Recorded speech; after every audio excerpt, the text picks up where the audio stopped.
Breaking news mga kababayan, nako po, Senator Ping Lacson, binanatan po ang mga Marines at ito daw ay may ibang motibo.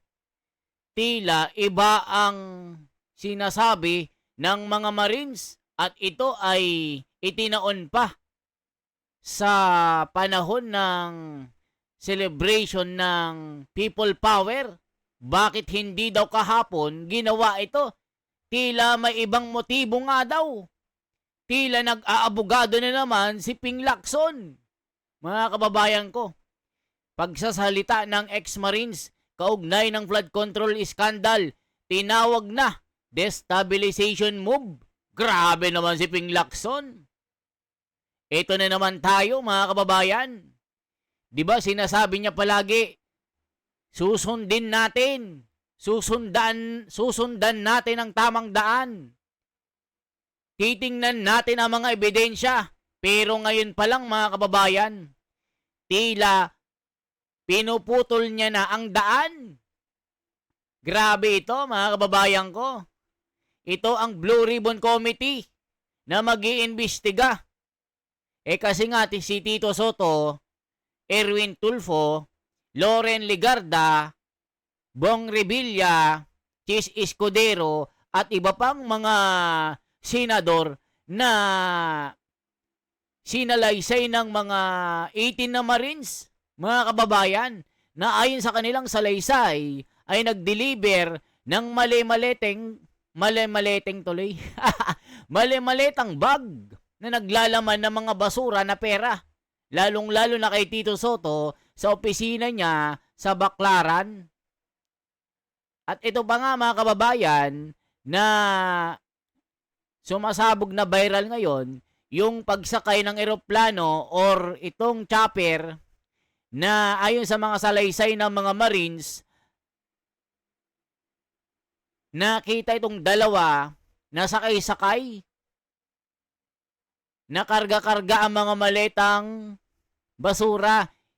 Ibig sabihin mga kababayan, itong chopper na ito, dito nilalagay ang mga mali-maletang basura. So itong si Tito Soto at Ping Lacson sumasakay dito na ayon sa video, ang origin nila Daet tapos papuntang Sorsogon. Panoorin natin paano depensahan ni Ping Lacson at birahin niya ang mga Marines. Hala ka, mga kababayan ko, nakakagulat ang mga komento. Dito na naman tayo. Puputulin na naman ni Ping Lacson ang tali kung saan ituturo ang mga big time or mga big boss. Hala ka, ito mga komento mga kababayan na nagsisirculate. Ito na naman tayo, Ping Lacson. Haharangin mo na naman gaya kay Gutesa. Dati iisa lang sabi mo, hindi credible. Ngayon 18 na at meron pang 10 ni inaantay na merong pasabog. Part 1 pa lang yan, sabi ni Major General Romeo Poquis. Naku po mga kababayan, ito na. Hindi na natin patatagalin pa. Timing din, yung ngayon, February 25, yung EDSA, 40th anniversary ng EDSA. So ano yung, sa akin kung ako yung mukhang merong political color, not just political color, mukhang merong destabilization na Ayun na naman aspect. tayo. Tinawag na isang destabilization move ni Senate Blue Ribbon Committee Chairperson Senator Panfilo Ping Lacson ang timing ng paglalabas ng joint affidavit ng ilang dating miyembro ng Philippine Marines. O kita nyo mga kababayan, tinawag na destabilization move at tila merong kulay politika. Bakit itinaon ito sa panahon ng EDSA People Power Revolution?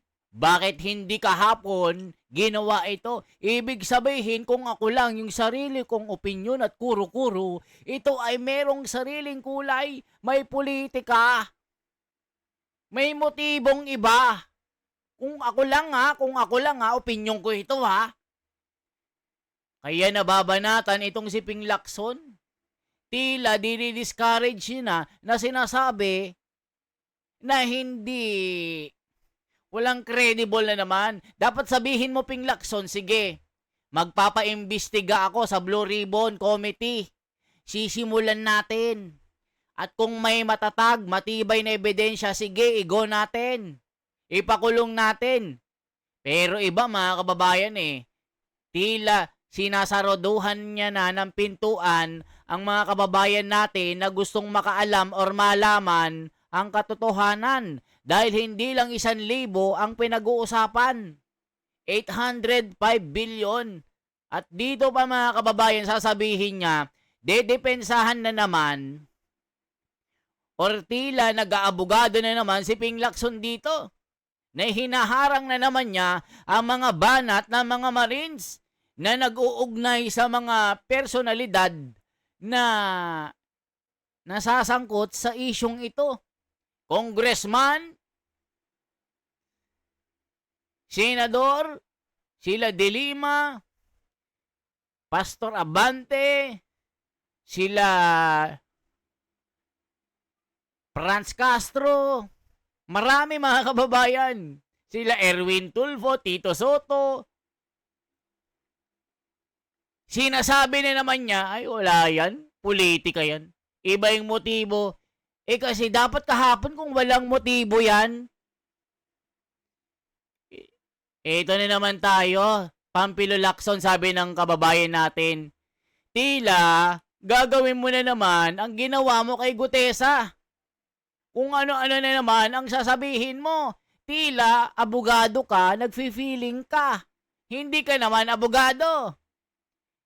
Mas okay sana na sasabihin mo, sige, ganito na lang gawin natin. Walang kaibigan, walang kamag-anak, walang personalan, walang tropa, walang barkada. Trabaho lang. Paimbestigahan natin yan. Tignan mo itong si Manang Aimee, ano sabi niya? Nagpasa ng isang resolution para simulan ang investigasyon. Titimbang-timbangin kung ano ang meron. Sila ba ay nagsasabi ng katotohanan or isang pamumulita ka lang or isang political attack lang? Dapat ganun Susundan natin ang mga bakas ng ebidensya. Dapat ganun. Ang ginagawa ni Ping Lacson, mga kababayan, tila pinuputol na naman. Hinaharang na naman. Na hindi mo man lang binibigyan ng taong bayan na malaman ang katotohanan dito. Ayan ang sinasabi ng mga nakakakita ng katotohanan. Yan ang sinasabi ng mga iba't ibang reaksyon sa social media. Dahil ito na naman tayo, tila isang bangungot na naman na hanggang pasabog lang, hanggang Mr. Pasabog lang, hanggang presscon lang. Na wala namang kinahahantungan. Kaya ang Pilipinas nagkahetot-hetot. Nagiging bulagaan na lang ang investigasyon. Tignan yung nangyari sa Blue Ribbon Committee. Mula nang inhagaw ang liderato ni Marcoleta at Chis Escudero. Pinalitan ni Tito Soto. Pinalitan ni Ping Lacson. Anong nangyari? Nagkahetot-hetot. Yan po ang sinasabi ng mga taong bayan na lubos na nakakakilala at nakakaunawa ng kumpas ng investigation. Nagiging bulagaan lang. Hala ka, sabi yan ni Pedro ng Santo Tomas. Grabe ito. Ang nasabing dokumento ay naglalaman ng ilang detalye na may kaugnayan sa umano'y cash run sa nangyaring flood control project scandal. Yung timing, kasi EDSA ngayon Bakit kahapon lumabas? Well, kayo, I leave it to your own imagination, but that's my own opinion. Rightly or wrongly. Kasi pispiras ngayon, kahapon, pispiras ng EDSA, 40th EDSA 1, yung people power. Bakit tinamin kahapon yung, tsaka bakit sila sa Club Filipino? Symbolic. Kasi yan din ang pinanggalingan ng EDSA 1 natin di ba? Kaugnay nito, nais paimbestigahan ni Senator Amy Marcos ang mga pahayag na ito mula sa ilang dating miyembro ng Marines. It's a resolution directing the appropriate Senate committee to conduct an inquiry at the earliest possible opportunity into the alleged money delivery scheme involving 18 former military personnel employed by Congressman Saldico and the reported cooperation of certain government officials with the International Criminal Court. And we were all dismayed by the revelations yesterday, and as a result, I am hopeful that this will be the beginning of a very serious and comprehensive investigation which will result in charges and punishment if there are guilty parties. O, kita nyo, dapat ganon. Magkaiba ang naratibo ni Ping Lacson dito.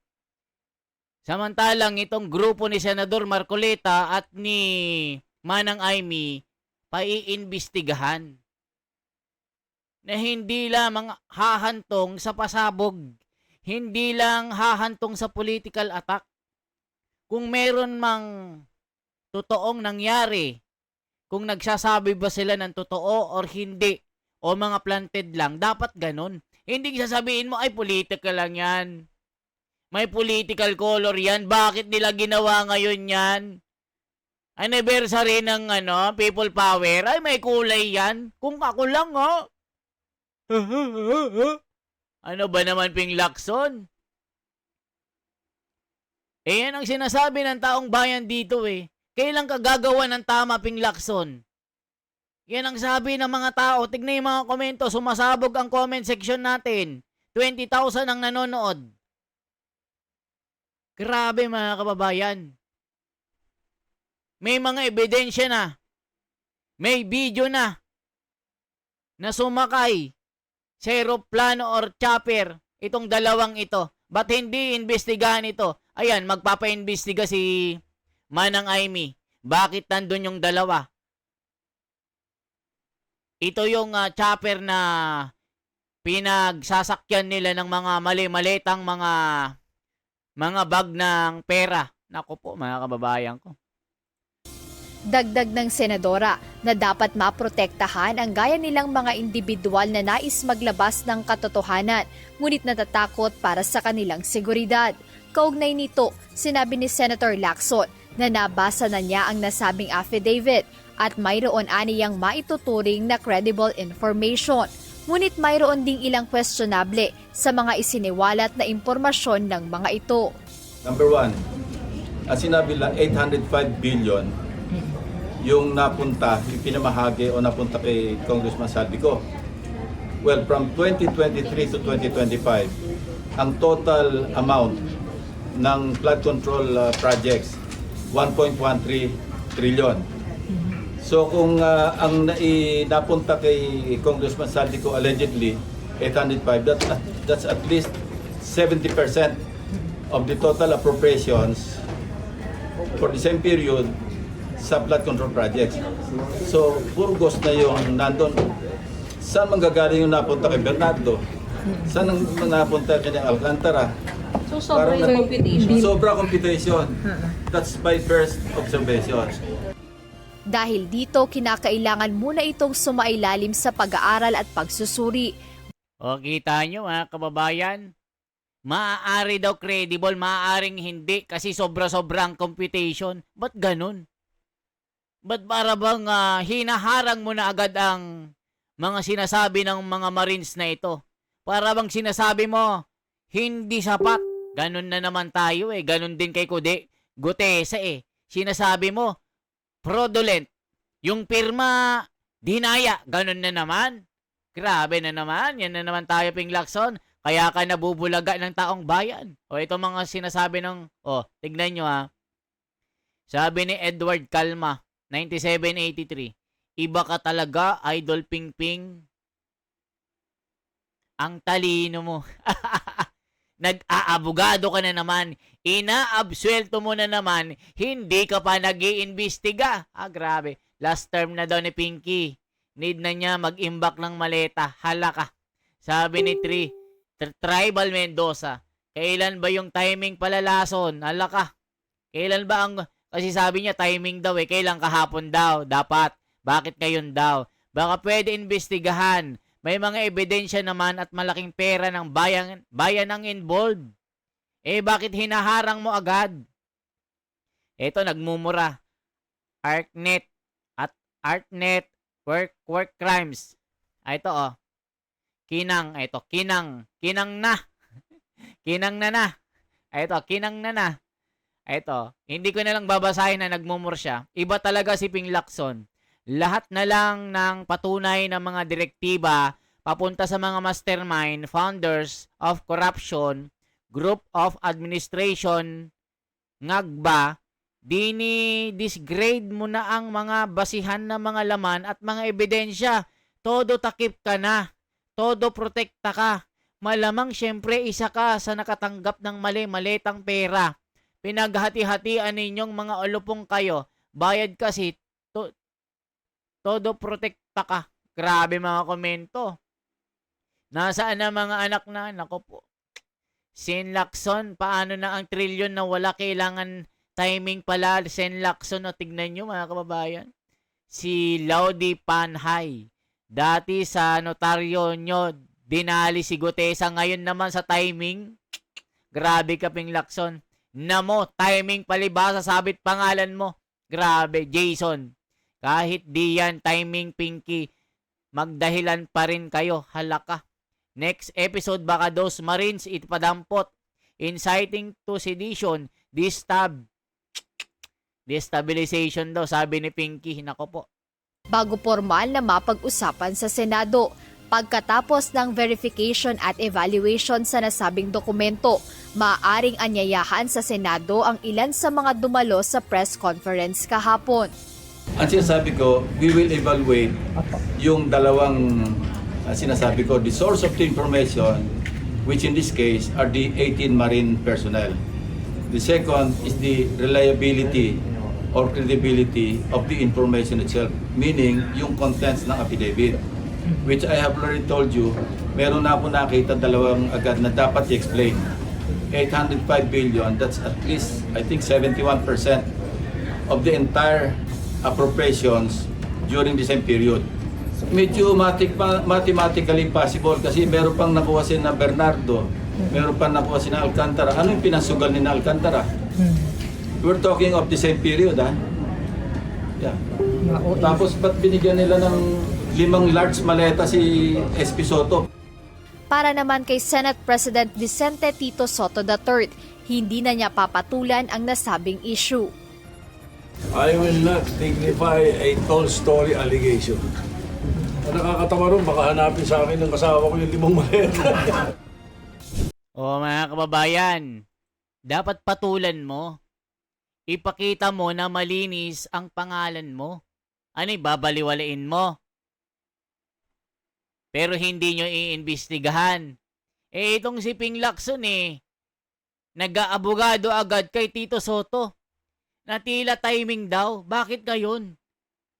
Anibersaryo ng People Power. Ba't hindi kahapon nila ginawa yan? Di ka ba nag-iisip, Lacson? Di ba mga kabay? Kailan ang timing ang gusto mo? Trilyon ang nawala. Trilyon ang ibinulsa ng mga buhaya. Kailan ang timing na gusto mong paimbestigahan ito? Timing daw dati kay Gutesa. Ano lang pirma, signatura ng abogado, pineke daw. Iisa lang daw si Gutesa. O ngayon 18 na yan. May 10 pang parating. Paano yan, Lacson? Destabilization move ito? Isang uri ng issue ng political color? Ngayon pa lang parang sinasabi mo, dinidisgrade mo agad sila na hindi sila credible. Hindi sila kapanipaniwala. Sinong kapanipaniwala? Kayo? Dati kay Gutesa sinasabi mo, ay ano lang ito, mag-isa lang. Pineke yung pirma ng abogado sa notaryo. Ano na naman ngayon ang palusot mo? Timing na naman. Diyos ko, sakit ng ulo ng taong bayan sa Ping Lacson. Kailang kagagawa ng tama, sabi ni Pedring ng Arinola ng San Pablo. Binigyang diin ni Senate Blue Ribbon Committee Chairperson Lacson ang kahalagahan na ma-verify ang bawat impormasyong nakapaloob sa nasabing dokumento bago sana ito maisalang sa pagdinig sa Senado. Jed Neresina, UNTV News and Rescue. Mga kababayan, anong masasabi nyo po dito sa mga reaction ni Pampilo Lacson ng Blue Ribbon Committee Chairman? Na tila nag-aabogado na kay Tito Soto, na pinapalabas niya na isang politika, na isang uri ng destabilization, isang uri ng destabilization, tinawag na destabilization move. Mga kababayan, kayo na ang humusga dito. Inuulit ko kay Gutesa dati, pirma lang ang issue. Dinaya. Ngayon naman, timing at tinatawag na destabilization move. At sinasabi na parang yung 805 billion napunta lang kay Saldigo. Paano naman kay Alcantara? Yung ibang mga 'di ba? Ganong ganito. Alam na this, mga kababayan. Ito na naman tayo. Back to zero na naman. Nakikita na yung tali na patungo sa mastermind, ayun, pinutol agad. Yang, kat, gwak, ligwak agad. Nandun yung tagaputol ng tali Okay? This is The Wonders Philippines for transparency, for a better democracy. Huwag kayong mag-alala, nandyan si Marcoleta, mga kababayan. Hindi papayag si Marcoleta na walang mangyari dito. Okay? Isang like, isang share po. At isang subscribe. At sa mga kababayan natin na nagpapa-shoutout, Gaspar Beltran ng Cebu, shoutout sa inyo. Tignan natin yung mga kababayan natin na kahit mga paisa-isa lang. Donnie Luzon, nice information, Lodi. Dionisio de Guzman, di ba? Shoutout. Altea Gesta, shoutout. Tignan nyo, mga kababayan ko. Shoutout po sa inyong lahat, mga kababayan. Mabuhay po. Ako si The Wonders Philippines, sulit ko. Isang like, isang share po at isang subscribe. I-follow nyo rin ako sa FB natin, The Wonders Philippines po. Meron po tayong magsi 600,000 na followers. Dito naman, halos 300,000 na po tayo. Mabuhay po tayong lahat.